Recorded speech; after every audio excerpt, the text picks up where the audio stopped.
Hello, ladies and gentlemen. This is Eddie Marcus one more time, and I'm bringing you a dosage of the truth early this morning. You know, it's a beautiful, beautiful day. It is a day for all of us who are alive to be glad that we are here and we are able to see the beauty that can be, even though it does not exist. We have faith. And we walk forward with that faith, knowing that the possibilities are great, that we are going to be as successful as we can imagine. And we're going to guarantee that to ourselves by engaging ourselves in the process to make sure that there are no excuses, because we are going to interject our gifts and participate in that process. And to that we are all equal, and it is all rewarding. Well, ladies and gentlemen, I thought I'd start with that, but I want to say something to you that's very important. This is no longer about Republicans and Democrats. This is no longer just about black and white. Neither is there any time for men versus women, or the old to verse the young. No, my friends, this is a time for us to recognize what's really happening. There is a war that's been waging since, I guess, the beginning of time, and it has rounded up right here during our times. And it is against life. It's about good and evil. Now, many of us have had some idea of what evil must represent, and in many instances, all of that has been confusing because it's been collaborated with a bunch of junk to feed some against the other. And yet, here we are. Here we are in our day, in our time, and we see evil presented before us each and every day. We see the pain and suffering of our brothers and sisters. We know that's a result of evil. I mean, what God could ordain something like this? And many people want to reject the God that has been lifted up for what it appears to be ignoring our problems. But what we have failed to know and recognize, ladies and gentlemen, because we have not been taught. Yes, we do have an excuse. We've been taught everything but the truth. The responsibility of fixing this situation is ours. God is a spirit, and a spirit that doesn't have a body that we can be recognizable in this dimension.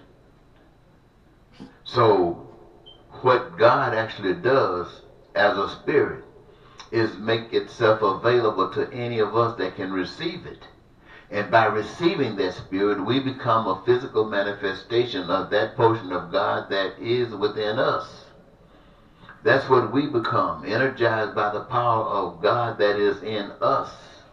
And by that being our reality, we begin to do the things that God does, because that is God, the Spirit of God, working for love.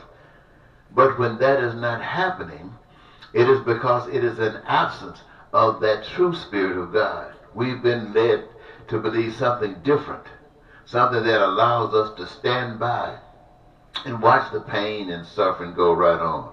Something that would allow us to stand by and recognize that people who don't have enough money can't actually afford health care and are legally denied health care. Can I tell you about all the pain and suffering that people have to go through when their lifestyle starts going down because the cost of living or the available money that is required to engage ourselves in any of these things that we desire is just not there? And when we start seeing ourselves, when we look in the mirror, getting old and ugly, and our dreams seem to have passed away, who do we blame? Do we blame the Republicans or the Democrats? Do we blame God? Do we blame ourselves? Well, when you don't know the truth, you might do all of that. But the truth will set you free. You must know the truth, speak the truth, walk the truth, and that, my friend, will get you on up the road where you need to be going. So what am I saying? I'm saying that the church I'm calling you out. Now, we know about you. You know about you. You're all split up talking about different things. And you got your institutions and your design, and it's as solid as that of another. And so we get the Methodist, everything that's ranked as Protestant. We get that. That in Catholicism and that in all the other isms. All of that in the other isms. Now let's stop for a second. Every last one of your superpowers, your spiritual powers, your guiding powers is representative of love, is it not? And every last one of them represents peace and wonderfulness, and there is no suffering, no pain, is it not?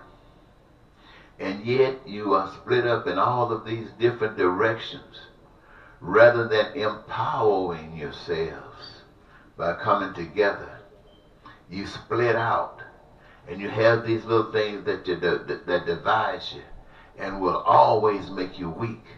Always, because even if God is in you, the differences that you put so much pressure on to keep from happening is like holding God's hands, holding God's lips, just choking God so you can play your game.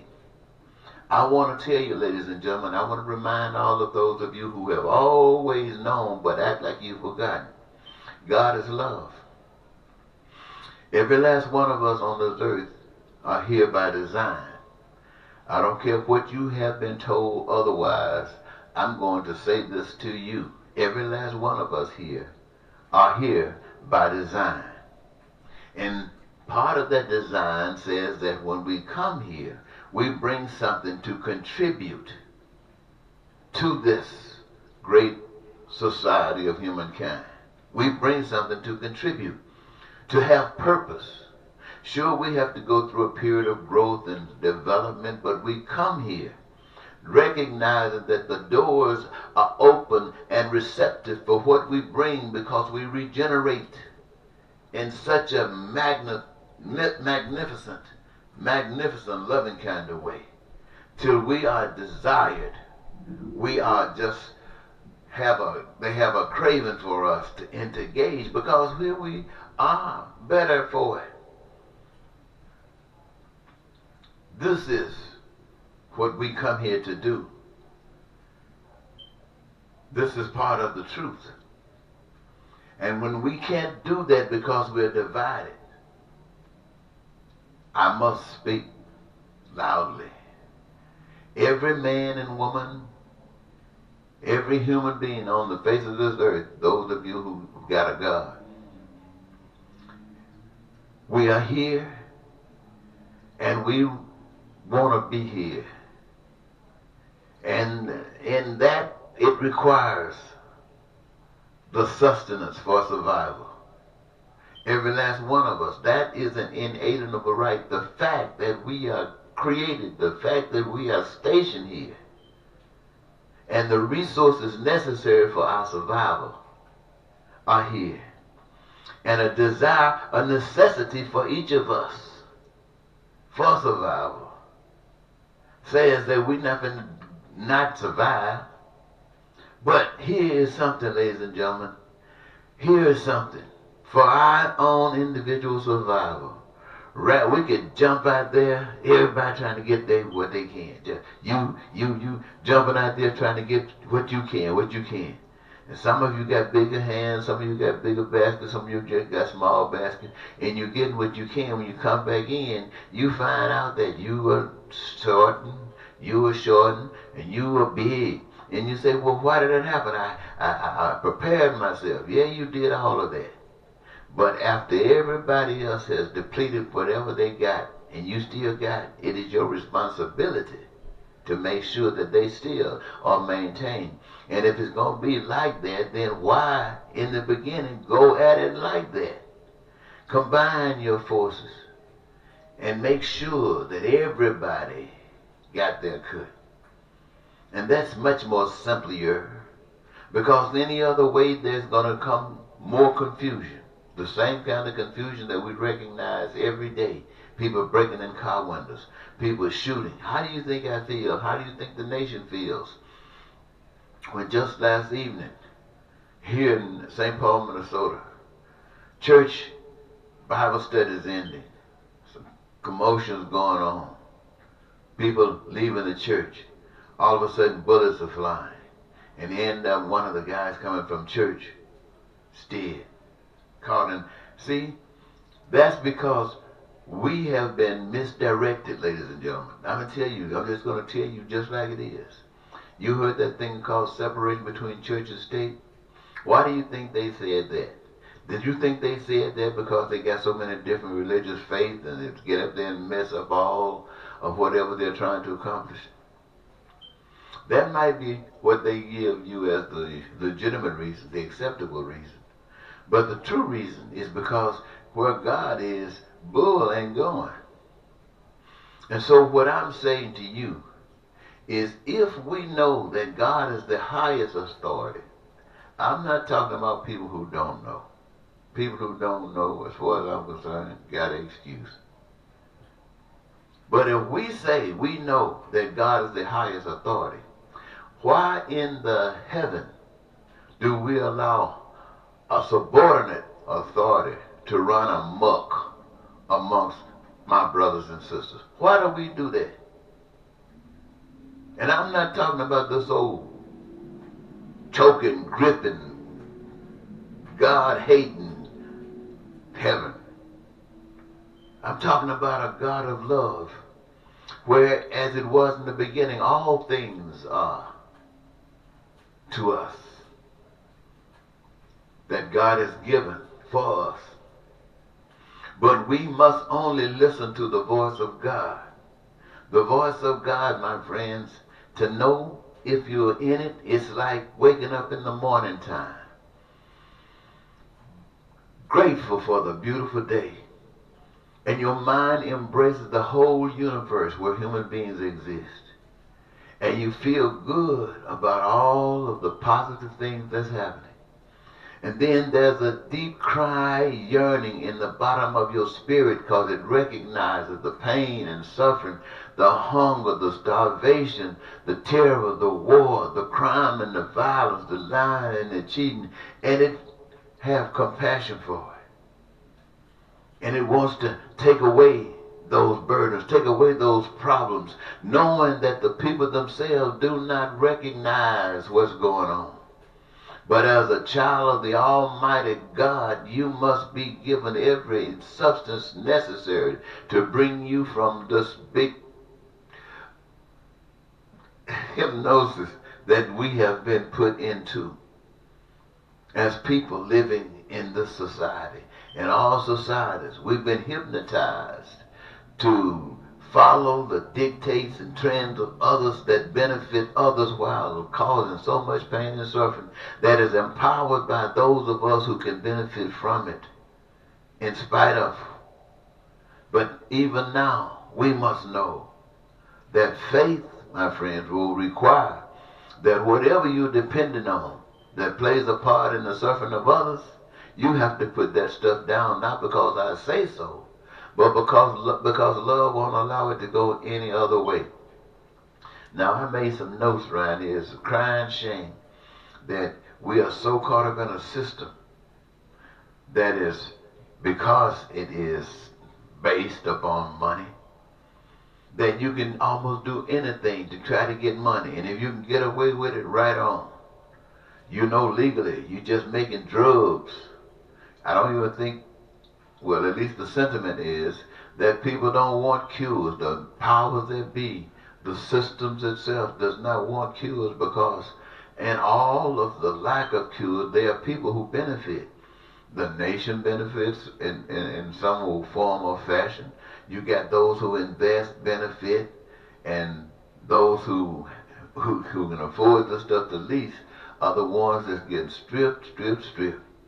But that's the way of the system. Not only marijuana and cocaine, but Tylenol and ibuprofen and all these kinds of things, aspirins, and You know, I'm not saying that they are not have a purpose, but I'm saying that they can have a much better purpose. And not only that, under the new plan of life, you won't have any need for them. You will not have any need for them. Now, it won't happen overnight. But as your stress leaves, as your excitement about the life that you are playing a part in, that you are so important in, just like everybody else. Everybody is a star. And hey, who got time for Viagra? I just thought I'd throw that in because you won't need it. Well, ladies and gentlemen, I say that many of you are finding it necessary to strike. I think the United Auto Workers are striking because of, you can imagine, the same thing that everybody else strikes for. I'm saying to you, ladies and gentlemen, your problems are recognized by God, and God cares. But you got to learn to stand up like you're standing up. But when you stand up, all people who are striking in various things must stand with you. They must stand with you, but not necessarily just for what you want, but inclusive of what everybody else wants. In other words, you're striking, so all the other strikers who got problems strike and represent the totality of those who are dissatisfied get some satisfaction. And for those of you who are considering writing me in for the next President of the United States of America 2020, and in conjunction with your getting on the internet, sharing this information with your friends, your family, co-workers, if you're working, or just those that you hang with, if that's what you're doing. And it means social media that you can use to spread the news about God wants to make this world a better world for all of the humankind. And just to show you, ladies and gentlemen, if you want to, an exercise that would show you that the system was not designed to bring peace or to satisfy the people. If you want to try this, go into your community, talk to people. Every little community, talk to your people within your city. Find out and recognize and identify those problems where people are pissed off about, where people are dissatisfied with, and what they really have, what their great disappointments are. Do that. And once you've gotten that together and feel that you've met one another, you know one another, then I want all of you to go to the mayor's office and deliver your concern to the mayor. He is the one at this level that is the lookout for you. Tell him these are your situations, you want him to fix them. You won't be able to do it. But if he's with you, all of you in your various cities, your next step is going to the governor. And these mayors will go with you if they know and care about you. Otherwise, they want to sit on the sideline. But you go, all of you now, not just in the city, but all of the cities, go to the governor and take your same complaints to the governor. And you will get the same response. They can't do it. If they can't do it, nowhere in the system will permit it. But then you're going to take it to the next level. And if these governors are for you, they will be with you. If not, they'll sit on the sideline. But you go to your federal government. Now all of the states, all of the cities, and all of the towns, and every state going to the highest power, the federal government. And lay your demands on the altar. And they will not, according to the system, be able to do anything about you. Only thing they can identify, they'll say, we didn't know you're so many. But they won't be able to do anything. Why? Because the system is not designed to do that. The system is designed to eat itself up in greed. So, ladies and gentlemen, then you will know for a fact that what you put your faith in does not have your back. But now, I want you to understand one more time, all the stuff that I said before, I hate to repeat it again, but it's God. You know, go back and listen, rewind the tape. I don't want to repeat that again. So, ladies and gentlemen, I just want to say that we as people of God, we have to show the way. You see, nature itself is seemingly is pissed off with the world, pissed off with America for sure, because all kinds of things are happening. Hurricanes, tornadoes, floods. Man, I'm telling you, some strange things are going on around here. And it's, it's nothing really new, but the magnitude in which it's doing this thing is new. And we don't really know whether nature's pissed with human race and trying to punish them, or if just something else is happening outside of our understanding. But I do know this: whether today comes and tomorrow never show up, what we do here today is the expressed image of power of a mature human spirit that is connected with this source. And that's what we're talking about. That's what we're talking about. So, having said these, ladies and gentlemen, I want to thank you for sitting there going through me and the way I present stuff to you.